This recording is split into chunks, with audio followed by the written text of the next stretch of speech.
Thanks very much, everyone, for coming to this session of the seminar series by the Department of Educational Research at Lancaster University. We use the seminar series to strengthen the themes of our research centres, to contribute globally to educational research, and we welcome and encourage a diverse global audience of friends and colleagues to attend and take part in the post-presentation discussions on the call today and the follow-up opportunities on social media. Please do follow the Department of Educational Research if you're not doing so already. In every season of our seminar series, we try to include a session focusing particularly strongly on postgraduate and doctoral researcher communities. And today we're fortunate to be joined by Ishaq Al-Naabi, a researcher who's currently on the department's PhD programme in e-research and technology enhanced learning. Ishaq is based at the University of Technology and Applied Sciences in Oman. His research interests include professional development and online pedagogies, which he's going to tell us all about and share with us. And he'll be speaking with us today about recent empirical research. Thanks, Ishaq, very much for taking the time to engage with us. Welcome to the Departmental Seminar Series. As you'd expect, we're all looking forward very much to your insights over the next 45 minutes or so. Do enjoy yourself, and I'll see you in 45 minutes, but let me know if you need anything, okay? So just a short reminder while Ishaq prepares himself, if I could just ask everyone to switch off your camera, unmute your microphone during the presentation, if that's okay. All right, thanks very much, Ishaq, over to you. Thank you very much, Phil, for the introduction. And thank you everyone for making the time to attend my presentation today. It's really very much pleasure for me to do this presentation. And basically, I'll be talking about one of my research papers that I made or I conducted for one of the modules of my PhD.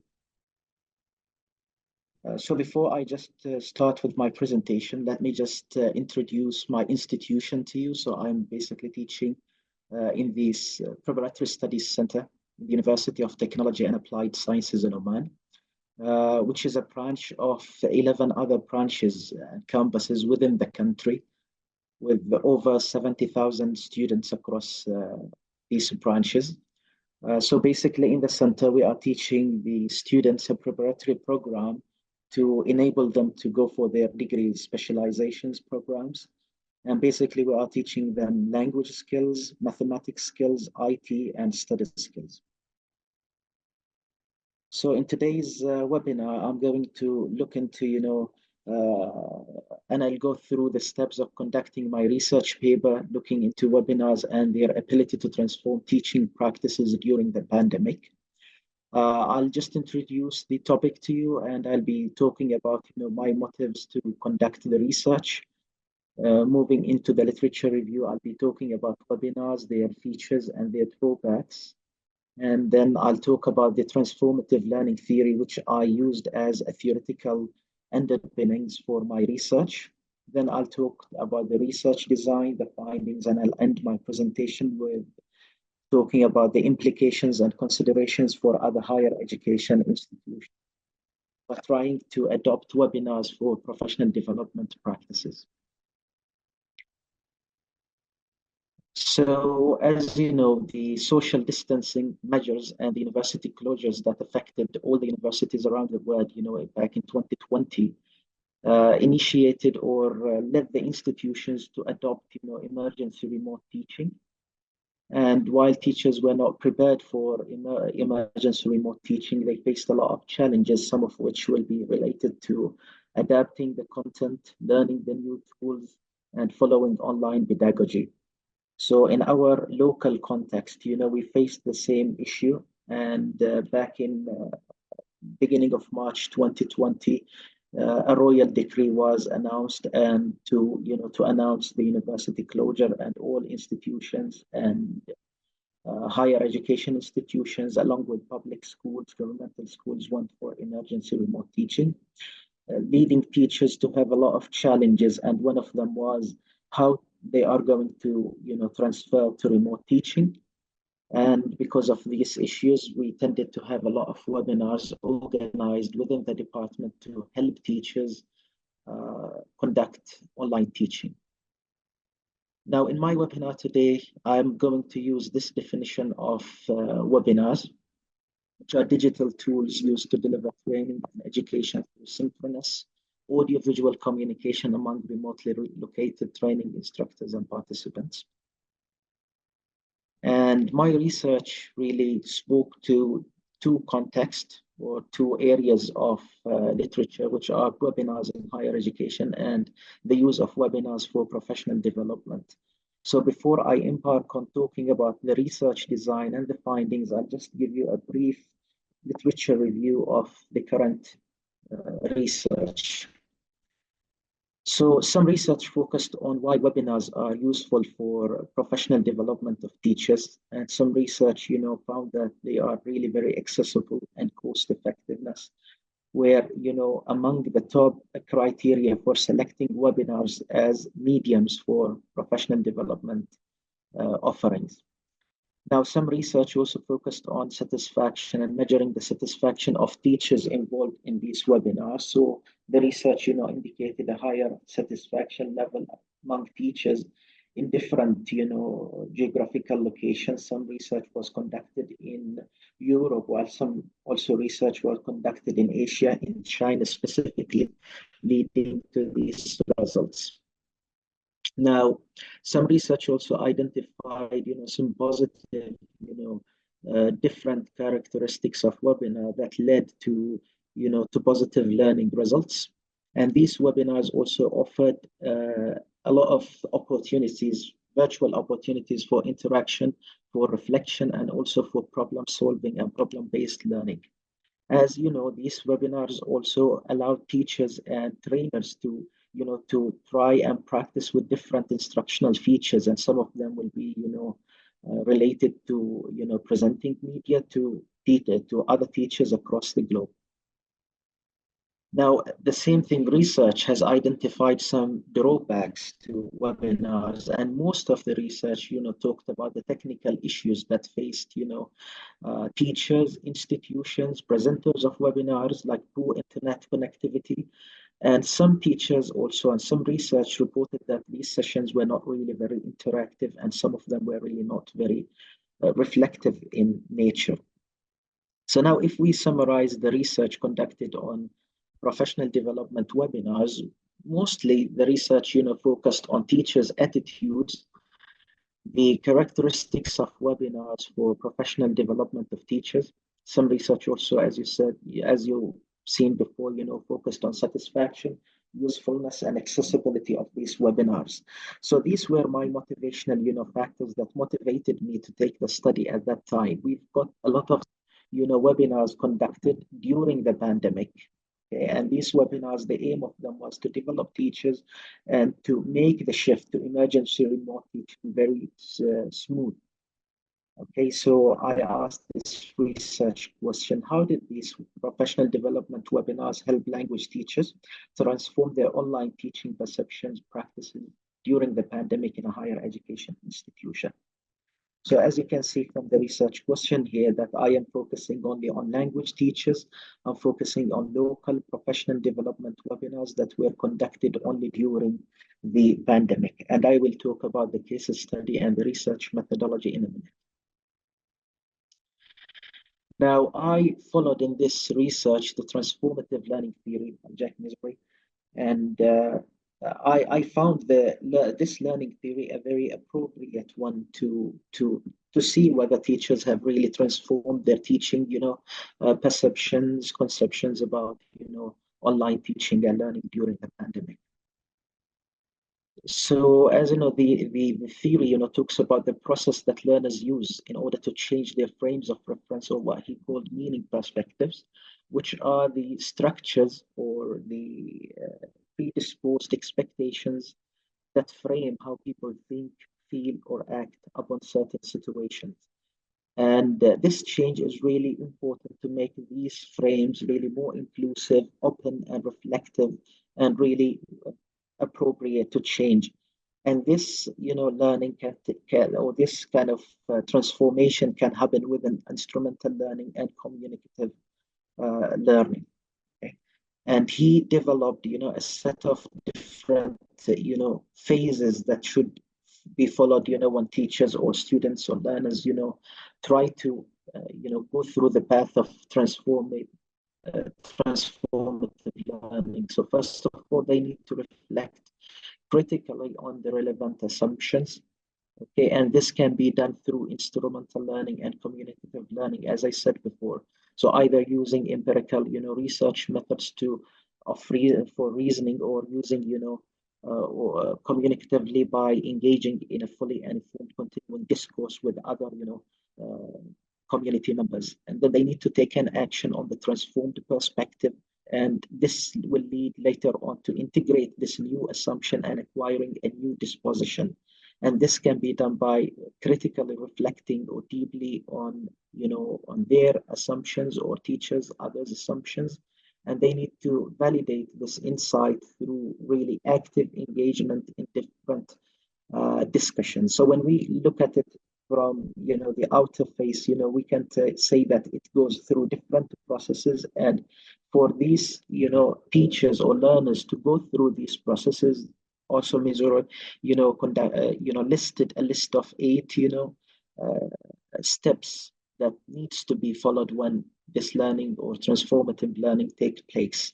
So first of all, they need to, teachers or learners need to face a disorienting dilemma in their, either habits or their frame of mind, so that shows that they need to start, self-examining, these issues with feeling of fear.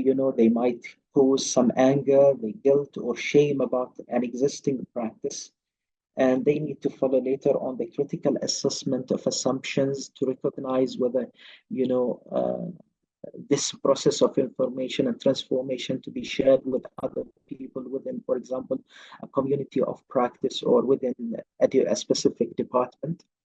Then this will lead to, of these teachers or learners exploring, different options and new roles, relationships, or taking different actions. And for them to take this action, they need to plan. They need to really plan very well on how they are going to, take this action. And once this plan is devised, then they are starting to acquire different set of knowledge and skills to help them implement these plans. And one of them can be through research practices or by engaging in sustained communication and discourse with other teachers or with other, learners. And then they are going to try the new role to build competence and self-confidence in their new roles and their new relationships. And later on, this kind of process will lead into integrating of this new assumption or new perspective into their, their own life. Okay, so this is in general the theoretical framework that I used in my research. Now, moving into the methodology, I used a case study research methodology, and I found it more appropriate for my research question. And one of the areas was to, to provide me with really very good interpretations of the phenomena being studied by having or drawing boundaries about my case, okay, to make it a little bit more contextualized and localized. And also I wanted to explore, the idea of having, online or professional development sessions within a very natural context. Because when I did, or when I conducted this piece of research, teachers who were, participating in the data collection process, they were also involved in conducting the webinars, and they were also involved in attending the webinar. So in a minute, I'm going to explain, the case. I'm going to describe the case in details, and I'm going to talk about, my research design selections in which I selected, I made decisions about the participants and about the data collection and the data analysis.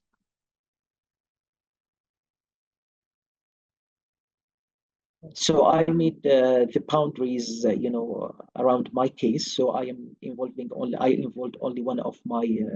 only my department, which is the Preparatory Studies Center. in the university, and I focused only on one academic semester. And by making these boundaries around my cases to make it more manageable for me, because I remembered I did this research for one of the shortest modules for my PhD. So there wasn't enough time for me to, to go and include other boundaries like other institutions, although the same practices were going on in other, departments within the same university. Now, all these sessions, the webinars were delivered by the English language unit. And as I mentioned before during my introduction, that our department, consisting of other three units, which are the mathematics, IT, and general study and study skills unit. So I focused only on the webinars that were delivered by only the English language unit speakers. Most of the sessions were conducted by internal speakers within the department who have knowledge, some basic knowledge of online teaching and learning.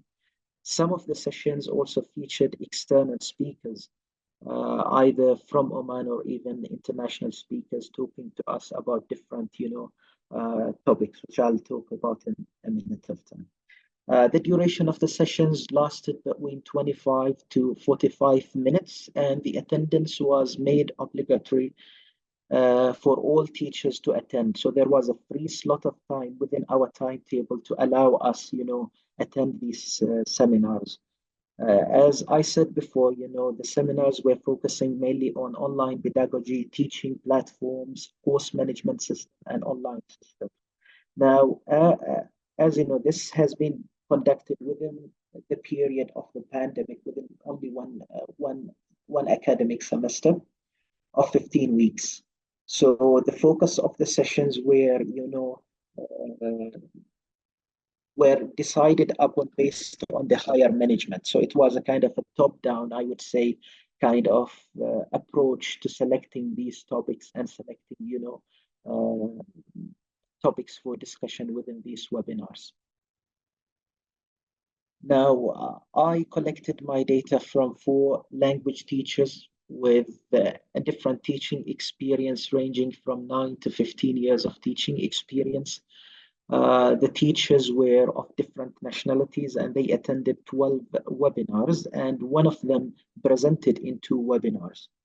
Okay. Now, for the data collection, I used a focus group discussion. So before conducting, the data collection, I developed a focus group discussion guide where I included some, a pool of questions from which I can, control the discussion of those teachers. The focus group discussion guide was scrutinized for quality in terms of content review was done by the module convener, a TEL student in the program, and also a colleague reviewed the questions in advance. And I sought for ethical approval. I got the ethical approval from Lancaster, to conduct the study and for the data collection.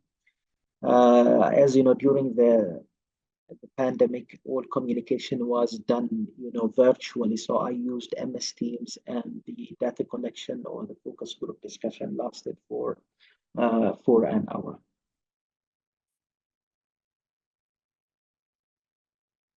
Now, with regards to the data analysis, I used a mixture of deductive and inductive thematic analysis.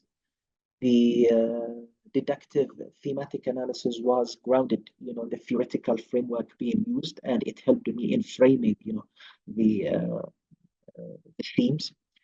In addition to that, also the data, I could discover some some themes inductively from the data, and I used or I followed, the Brown and Clark's 2006 thematic analysis approach, and the analysis was conducted in Atlas TI.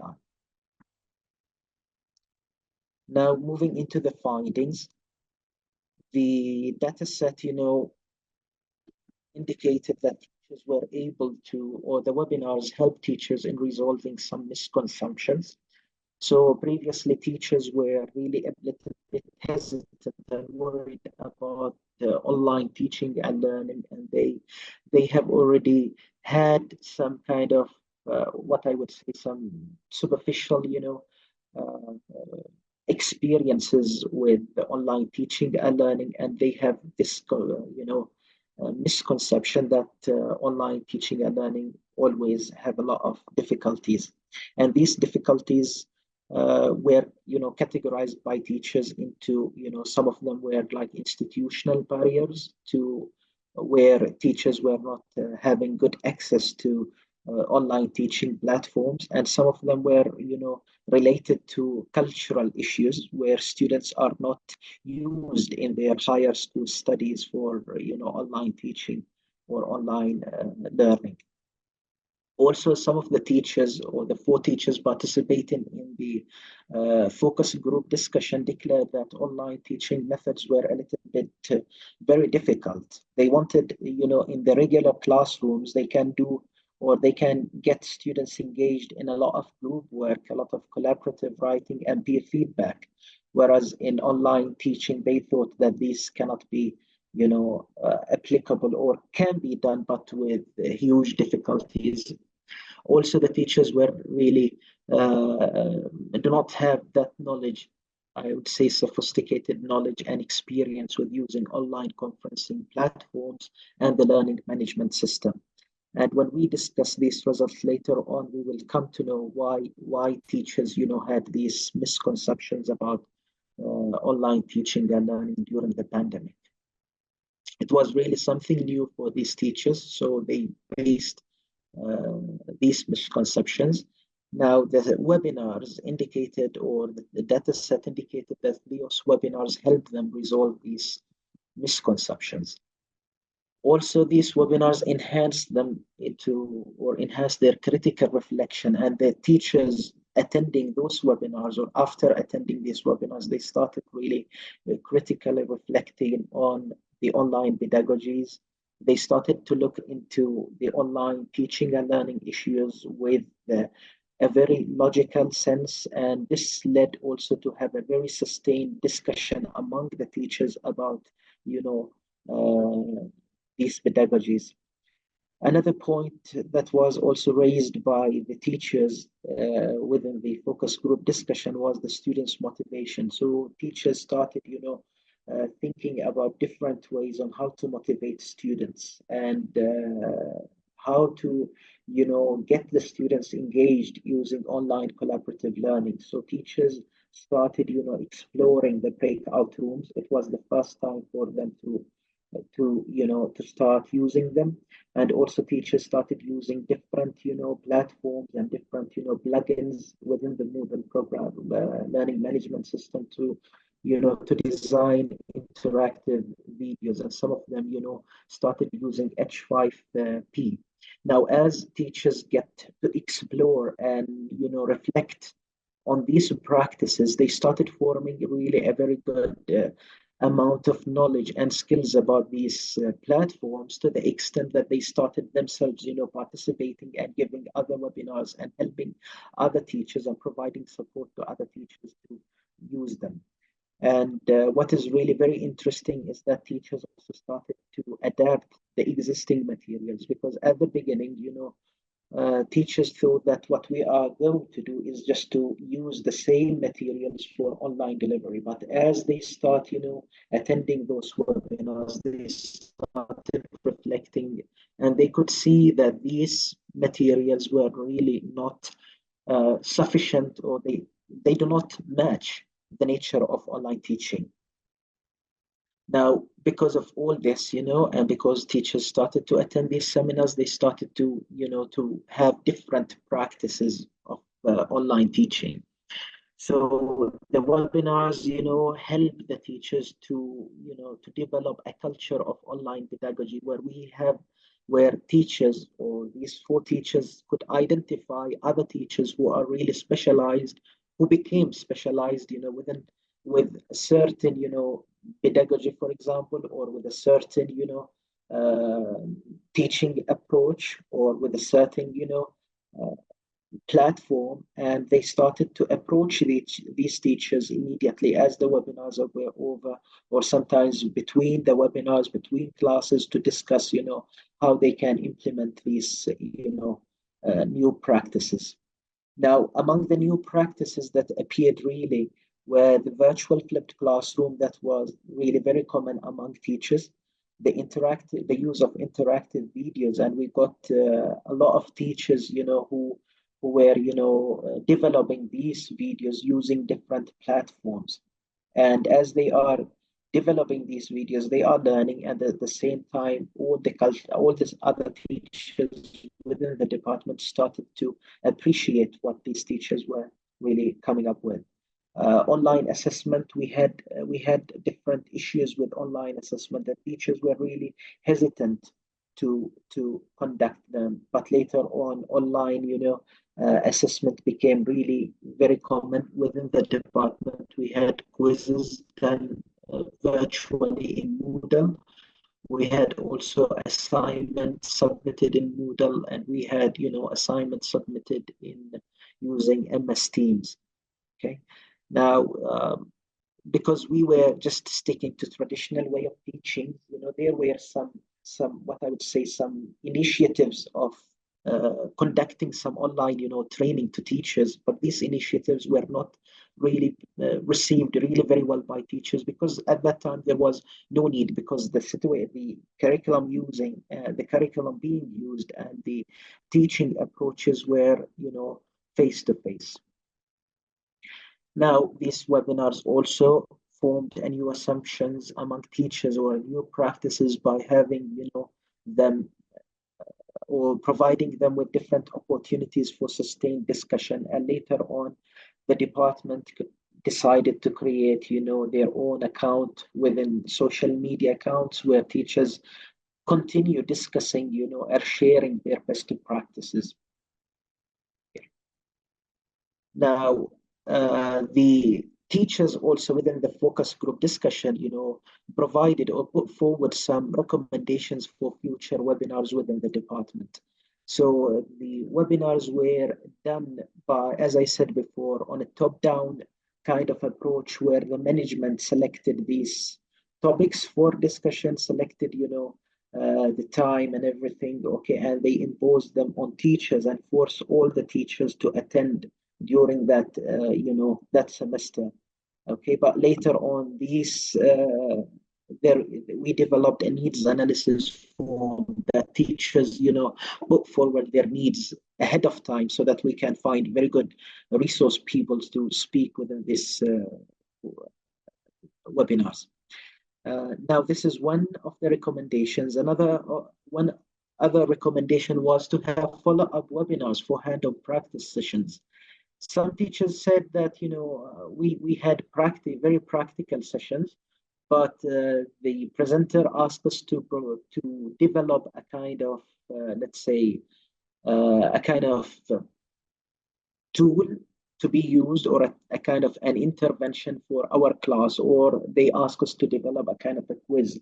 But later on, we faced a lot of issues. We couldn't go back to the speakers, especially those speakers who were from outside the institution. So these teachers asked if these sessions are really very practical, to split them into two halves or three parts, where the first part is going to focus on just showing us, the platform or the tool being presented. And later on, we need to meet again to have a kind of a reflection, or to show that presenter what kind of issues we faced in our classrooms. Now, because there was a lot of, webinars conducted that semester, and as I mentioned in my description of the case, that these teachers, the 4 teachers who, were involved in the focus group discussion, attended about 12 webinars, and that was before even I conducted the data analysis, before the end of the semester. So they raised this concern that we've got different, webinars, okay, on a weekly basis. Sometimes every week we had more than 2 sessions. So a fewer number of webinars were recommended by the teachers participating in the focus group discussion. Another recommendation was to focus on very practical approaches to teaching and how can teachers make use of, these, pedagogies or these approaches within their own classes and make these sessions a little bit more contextualized and to the needs of the teachers. Now, if we look back at the theory, we could say that, to some extent, those webinars really help teachers transform and make new practices of online teaching and learning. So at the beginning, they follow the same three, phases that were proposed in the literature, which is experiencing an issue or dissatisfaction with the current practices. The webinars gave them a lot of content upon which they reflected. They went to their classes with different tools that they were able to empirically, or subconsciously test within their classes, reflect upon them, and that led to, to forming a new practice and new perception to the extent that, some portion of the courses that we offer now are transferred online.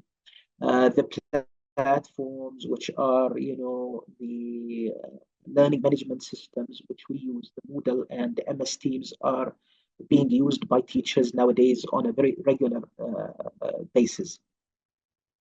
Now, how did these teachers, or how did these webinars, help teachers, transform their online practices? First of all, the content was really very rich to the extent that it provoked critical examination of the teaching of teachers' beliefs. And to say this, because teachers were, really, some of them were really new. It was the first time for them to experience using these tools, okay? Those webinars were really very helpful to them. Also, the webinars allowed, them to collaborate and discuss these issues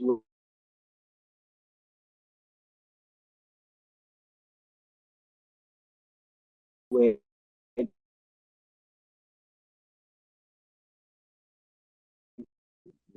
somehow more experienced to discuss what we have done in our classes, achieving.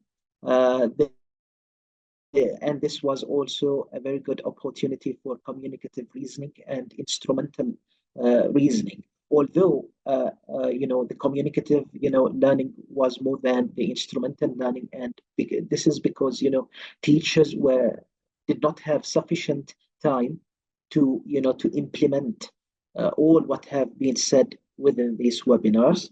And also they were having to teach different groups, so the time was really very limited for them to experience. But those teachers who took part in the focus group discussion showed really very positive reaction to the learning taking place in these webinars.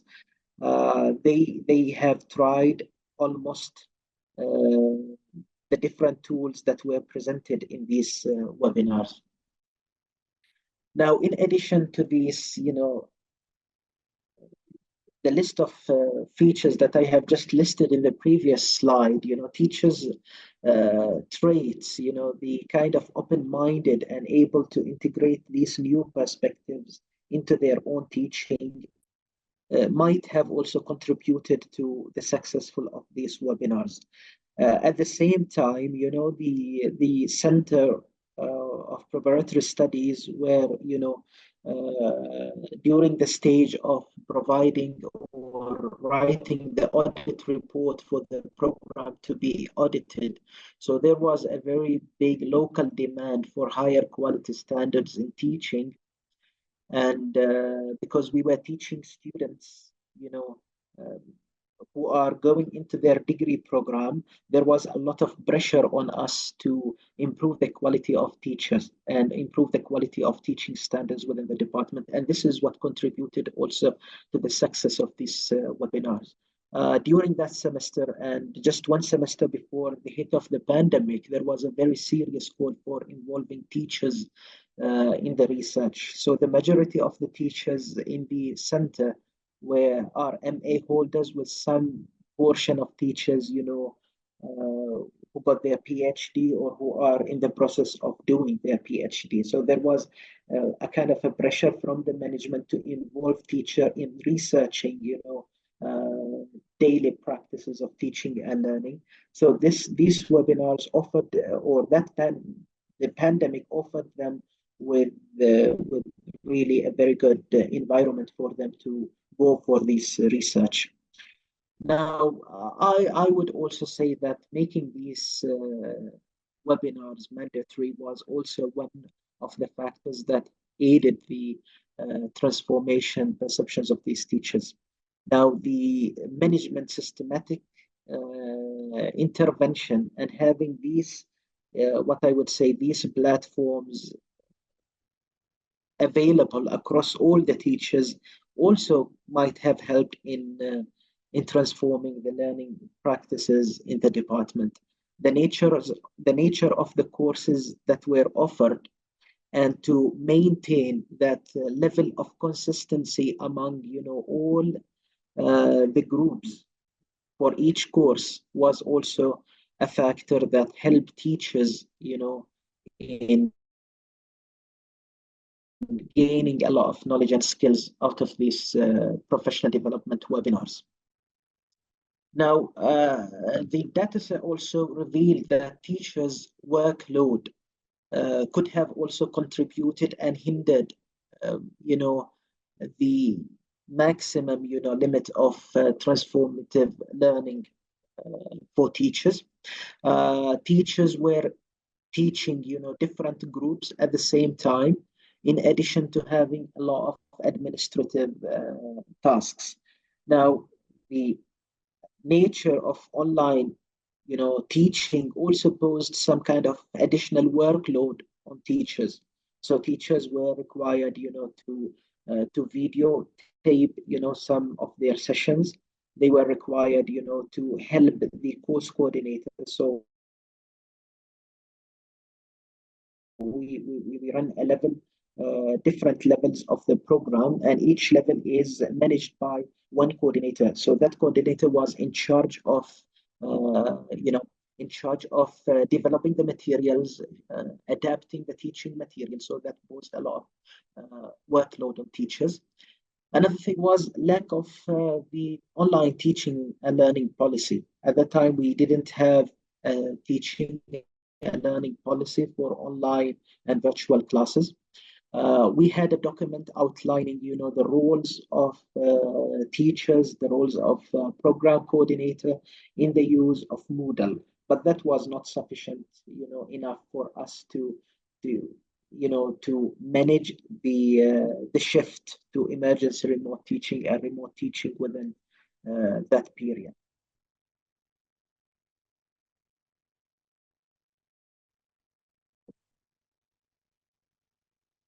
Now, the implications and considerations,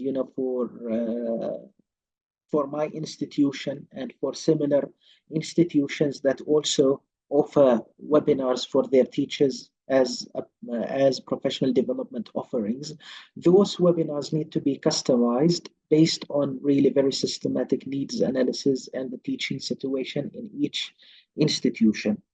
The sessions were really very effective at that time because they were really very practical and they were very communicative in nature. So these sessions need to be very communicative and they need to have, some kind of follow-up, either webinars or even local discussions in the department. In some research, that I've read, the teachers and institutions uses, Twitter accounts, social media accounts to let their teachers, talk and discuss, issues of teaching and learning. Also, there is a need for the sustained discussion also among the teachers. So the webinars need to form, transform teaching practices as well as forming a community of practice where teachers, share similar concerns with each other. Now, I'll talk about, before, ending the presentation, I'll talk about the limitations of my research. Okay, so my research is really subjective and It might have issues with the transferability. A practical, replication of the study to the other context might not be really possible. And this is because, the limited number of the participants participated in the focus group discussion, which are only 4 teachers. As you know, the study was focusing only on one higher education institution, and I was only able to use one data collection method. So future research might be looking into, integrating and having a bigger sample of participants, looking or maybe having a kind of a comparative studies between different higher education institutions, and also trying a kind of triangulation of data collection methods. So now if I go back to the same question I asked at the beginning, whether these webinars can really transform teaching practices in a higher education setting, the answer would be yes, to some extent, if these webinars are really very well developed based on a very good needs analysis, and that they are made, customized and done within a very good needs analysis. Okay, so I came here to the end of my presentation, and I can now open the floor for discussion. Super stuff. Thanks, Ishaq. Very good indeed. Thank you. I'm just, while people are just thinking, it is question time. If anyone's got a question, please do feel free to, raise your hand digitally, or, feel free to turn your camera on and raise it in 3D, so to speak, or show some sign that you want to speak. If you prefer, please do feel free to type into the chat box, and I'll read questions out for you. If I could just ask you to stop sharing your screen a second, then we'll be able to see everybody a bit easier, if that's okay. Yeah. And then there is a question here from... Yeah, actually, I have a question. Thank you, Ishaq, for the beneficial presentation. Actually, it's like by coincidence that my paper is like going to focus on the professional development in Egyptian higher education institutions in Egypt. So, and thanks for Dr. Anne-Marie actually for suggesting and encouraging me to attend this presentation. So my question was, I'm really interested in transformative learning theory and professional development as well. You just mentioned something related to a community of practice. Did you tackle anything about that in the theory of, or you just tackle the transformative learning? Because you just mentioned something about community of practice. I'm really interested to know about that, because you just mentioned in your presentation community of practice. And so did you tackle anything about, or did you discuss anything about community of practice and relate it to transformative learning theory, or just... Yeah, thank you very much, Samar. Yeah, am I right? Yes, yeah. Yeah, thank you, Samar, for your comments and for the question also. Well, as I said before, my theoretical framework only consisted from one theory, which is the transformative learning theory. Yes. At that time, I was just exploring with this only theory, so I didn't look into the matter using the community of practice. But I think community of practice will be a very, applicable also theoretical framework or theory that can guide your analysis. And in addition to community of practice, I think also community of inquiry can be also applicable for such a study. Because in professional development, webinars, you might also be in need to explore, the teaching presence and the cognitive, presence of these participants of the webinars. Yeah. So I haven't really looked into these two theories for this particular research. I've only focused on the formative learning theory, and doing so, this is one of the limitations of my study, I guess.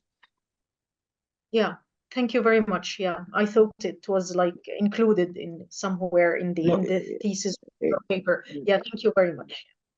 No, it's not included. Yeah, you are welcome. Thank you for the beneficial presentation. Thank you very much. Thanks for the question, Samar. There is a question from Anne-Marie. I was going to read it out, but I think you're going to ask Anne-Marie. Is that right? I'm happy to do so because I can add my thanks to Ishaq for a really interesting presentation. And my question related to one of your earlier slides where you talked about obligatory attendance, and you came back later in the presentation and said that that was certainly a factor that had made a difference. At the time when I first picked it up, I was asking whether there were any groups of staff who perhaps weren't, maybe because they were on a temporary or a casual contract, if they exist in your situation, whether they were eligible to be able to access, or whether they were also required to do the mandatory training or obligatory training. And I ask that in part because one of the things within the university that we've now got is an agreement whereby all research staff will get access to 10 days learning development activity, professional development. But of course, sometimes, although that's an obligatory requirement, because it's cascaded down to the local level, it's how those things are managed. So, and it's often the people who are on the more temporary contracts who don't always get their opportunity that is planned. So I just wondered what the situation was in your context. Yeah, thank you very much for the comments and for your question. Yeah, in my situation at that point, because I was talking only about one semester, which is the beginning of the pandemic in 2020. So we had only part-time teachers on part-time contracts, and they were able also to attend, and their attendance was not mandatory, but they were able to attend the sessions, and they were able even to benefit from them. And I think, when we look at it, I think the practicality of those sessions and the need of those sessions at that time, because most of them were really talking and discussing online platforms such as MS Teams, on how to create quizzes on Moodle, how to grade students' assignments online. So the need of those, sessions made them attend and benefit really from these sessions. You're bringing it all back. Yeah, like a deja vu experience. but I'm carrying on the same project now, but with a larger kind of scale for my part 2 of the program. And after the pandemic is over, we tend to receive a lot of invitations even from other campuses within the same university, within our university, and also teachers are now attending even international webinars offered by different institutions around the world and by different publishers. And there is a kind of a decline in the number of teachers attending the webinars, and in the, let's say, the satisfaction of those teachers attending the webinar. So this might bring up some interesting results later on. That's really very interesting, and it's interesting to hear that you've extended it into part 2.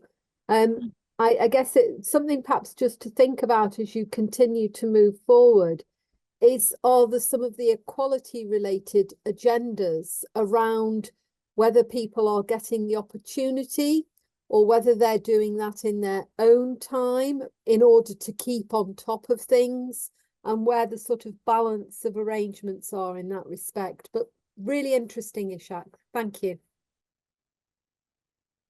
Thank you. Yeah, lovely question. That's superb, Anne-Marie. And I think Mezarov would like that line of questioning. I mean, I never met him, but his original line of inquiry was women entering higher education, wasn't it? That's where those kind of 8 movements came from. I've got a question which is a bit methodological, Ishaq. Well, people think it might be more procedural, really. But you mentioned transferability as a potential limitation of your work. I think a case study helps with that, because we can be, entirely trustworthy with a unit of analysis. And all the while, with a case study, you can allow the reader to judge generalizability for themselves. And clearly in your work, I know from looking at your work, you're very careful to give a good description of the unit of analysis, so to speak. Did you find any tensions between bounding that unit of analysis and, say, the 8 movements that Mezirow describes? Did those levels of theory help you with defining a unit of analysis, or did they make it more challenging to define a unit of analysis, where those boundaries lay? I've kind of rambled there, and I've probably asked loads of questions in one. So to be clear, I suppose, how did Mezirow's theoretical movements influence you in bounding that unit of analysis? Yeah. Well, as you said, this is one of the limitations, I guess, and I tried my best to give a very good, description of the case and the unit of analysis, so that, the readers will be able to, to judge and generalize these results to their context. But I think, the theory helped me a little bit on, bounding the unit of analysis around only, focusing on how these sessions were able to transform teaching practices. And they gave me, the 3 phases that were suggested in the theory, helped me a little bit narrowing, my results or my data analysis, I mean, to limit them to these 3, areas. But in addition to that, I've also used, the data itself gave me really very interesting, comments from the teachers and data from the teachers around, the recommendations for future webinars, in addition to, what kind of factors that hindered their, transformative learning approaches. I don't know if I have answered your question. So.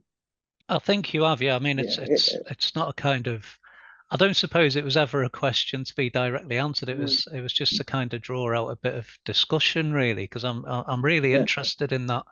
I like, Mezirow's proposals, transformative learning theory. I think they can give you incredibly powerful things. I'm always curious how people kind of bound that unit of analysis, so that the claims that they make are within the unit of analysis, but they're also perhaps qualitatively meaningful for other people.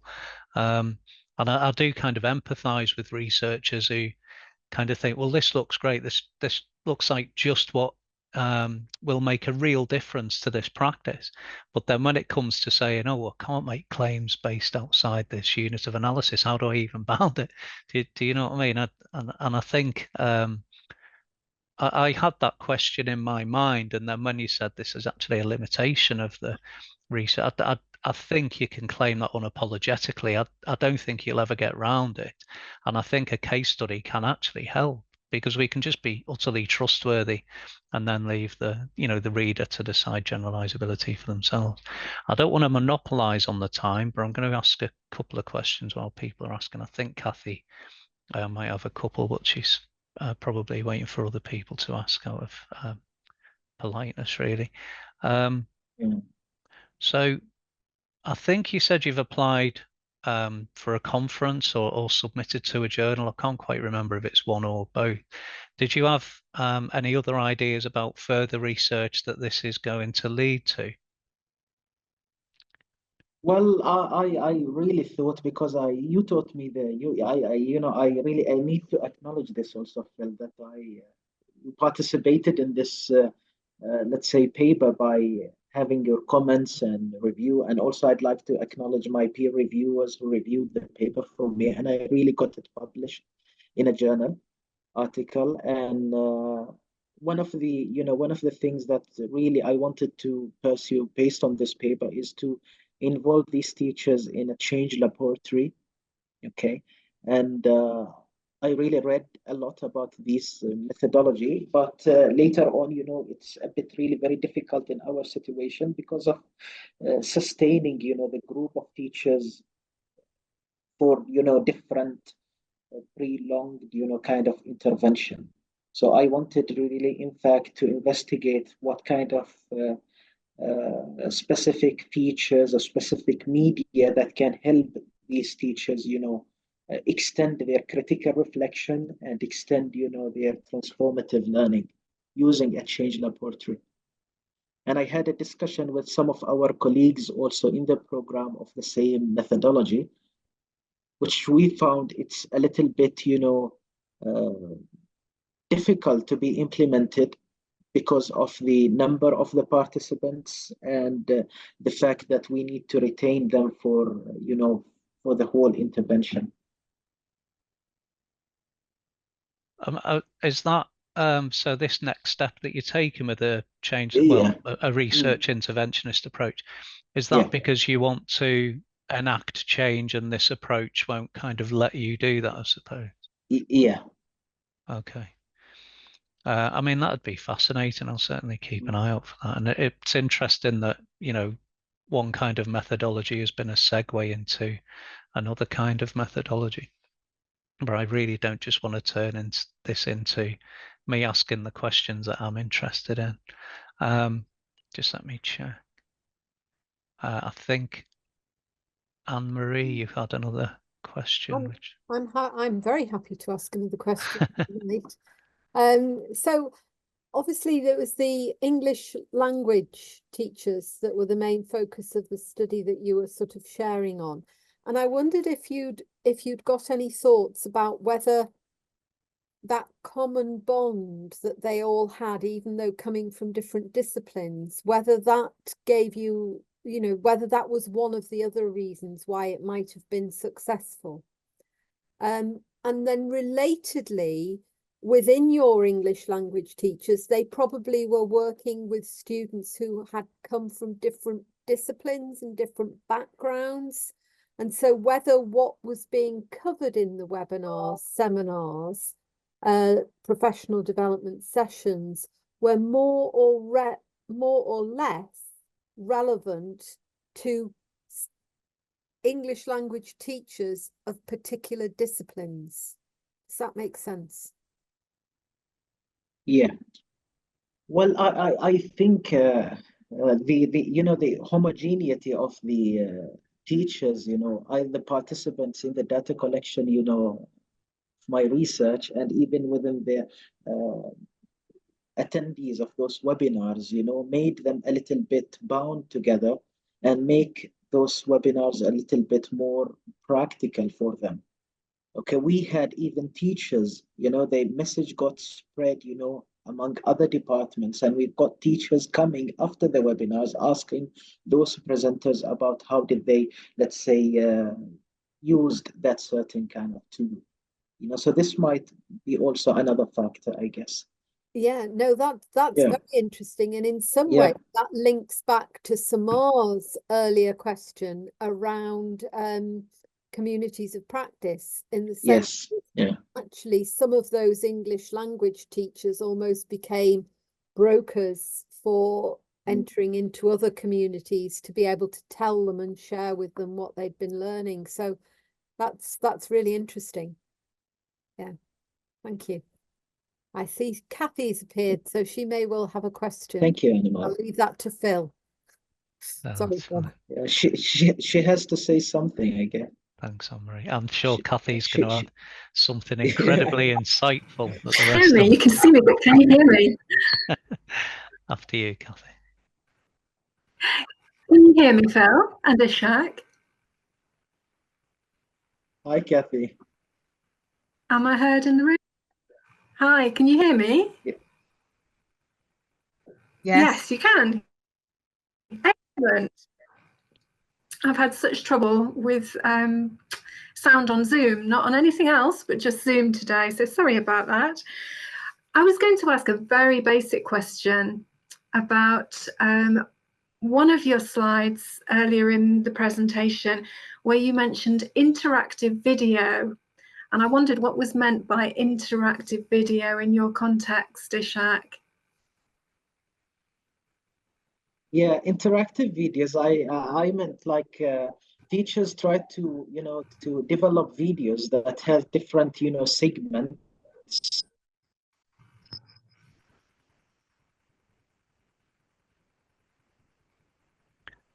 You're frozen there, Ishaq. If you can hear me, try and where they present a piece of information that is followed by different on their answers. They move into another segment of the lesson, and they used a plugin that were downloaded into our Moodle called the H5P. We had a teacher who gave us a webinar on how to do this, and then teachers started using them, and it was very easy to be implemented and uploaded to Moodle.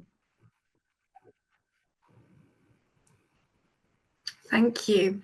Yeah, it's really interesting to know, because I was thinking, oh, it could be lots of different things, but thank you, and it's an excellent presentation.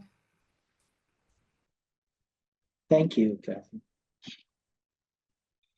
yeah, as I mean, as a growing body of researchers trying to get us away from just consuming video and doing more interesting things in research, isn't there? So I look forward to that.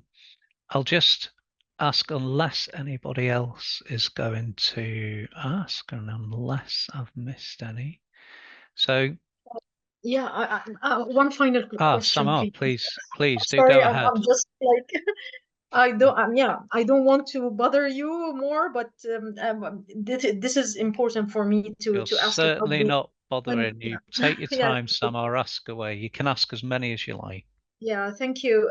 Your decision and to choose like focus group for and not one-on-one interview, on what basis, or what was the reason for choosing focus group, and whether did that affect the responses or the analysis of the data collection later on? The choice for the focus group. That was my question. Yeah, just yeah. Yeah, I got you. Yeah, I selected, first of all, the focus group discussion so that I can try it for the first time. Okay, I was exploring. I had, before conducting this research, I was involved in some research where I had interviews, semi-structured, questionnaire where a set of open-ended questions sent to participants by email. But I thought that the focus group discussion will help, teachers, participating in, sharing and reflecting on each other's experiences, because they were, they were coming, from, let's say, the same institution. They attended almost the same webinars, and they are teaching at the same level. So each one of them will be able to reflect even on the other's experiences. Yes. Having a kind of a one-to-way interview, that would not allow me, to reflect and, Yes. ask questions, at the same time, and I get maybe different opinions from the same teachers. And then maybe towards the end of the discussion or half through the discussion, we might meet again and reflect on some common elements. Yeah, actually, it's a good. Yeah. Yeah, I got it. And, yes. and I really, after the discussion was over, I talked to the teachers, because the teachers were also from my institution. Yes. One of them said, like, if you are doing any other, focus group discussions in the future, I might be willing to attend. So I asked why was that? They said, because we learned even from the participants who were with us in the focus group discussion. Now, based on this experience, Sama, I would say, or I would suggest that for a focus group discussion to be really very effective, the number of participants should not be less than 6, or it should be between 6 to 12 or 14 people participating. And it should be a little bit lengthier in time. Okay, I asked them that we are going to meet for 45 minutes to 1 hour. That 1 hour was even not sufficient for me, Yes. So I could achieve that saturation of data collection by looking into my pool of questions, trying my best to to ask the most important set of questions. Yeah, and it's very suitable actually to the nature of the study. And as you mentioned, the reflection, when each one just reflect on the others, that would like contribute to the discussion and to the dialogue among the group. Thank you. Yeah, and this is the essence of having focus group discussion where teachers can even disagree with other participants in the same Yes. at the same time. Yeah, that's true. And it's suitable for the nature of the study. Thank you, Ishaq. Yeah. Yeah.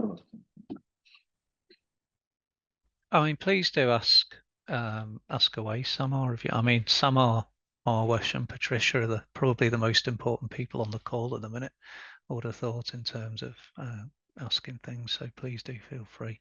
But I also don't want to put you under any pressure. Ishaq, would you welcome sort of follow-up discussion by email or anything like that about your research? Yeah, of course. Okay, that's super. Well, thanks very much, everyone. What I will say is we'll start to draw it to a close now. If I could just ask you to join me in the conventional way to thank Ishaq for a superb session. Either digital applause is great or audible applause is fine as well. So you've given us a lot to discuss and reflect on there. It's very kind of you. Let's please keep the meaningful discussions going on any channels you wish. Do follow the Department for Educational Research on X, on Twitter, on YouTube, on LinkedIn. And last but certainly not least, thanks very much to Dee, who's doing all of the good work in the background, along with Rebecca, whose vigilance on the various platforms keeps us going as well. Before you all go, please do write down the diary date of the next online seminar, which will take place at the same time on Wednesday, the 6th of March. That'll be presented by Sonia Illy, Faculty of Education, University of Cambridge. And the title, which will interest lots of us, I think, is Schools and Teachers Engaging with Evidence to Address Educational Inequality, Insights from a Place-Based Programme. So that'll be super. Thanks again, Ishaq. Very generous of you to spend the time and the effort putting that together. Superb presentation. Thanks all. We'll see you next time.